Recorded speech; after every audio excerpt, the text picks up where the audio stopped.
Continuano i movimenti per creare la nuova squadra dell'Akragas, dopo quelli annunciati della conferma di Gianmarco Di Stefano attaccante e di Mario Vizzini terzino sinistro. Oggi è la volta di Stefan Dregas, nuovo portiere, e del giovane argentino Augustin Risso mezzala.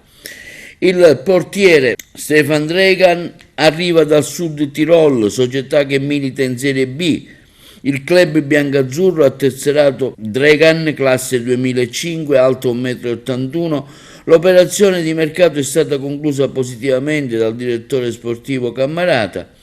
Dregan si è messo in luce nella formazione U19 della primavera del Sud Tirol. La scorsa stagione era in pianta stabile nella prima squadra del glorioso club biancorrosso ed è cresciuto nel settore giovanile della formazione dell'Alto Adige. La società biancazzurra si è assicurato anche le prestazioni sportive del giovane argentino Augusto Risso, classe 2002.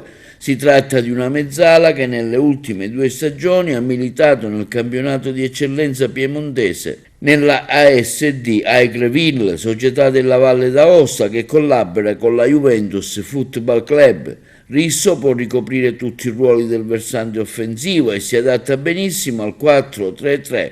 È un calciatore abile negli inserimenti e nei movimenti senza palla.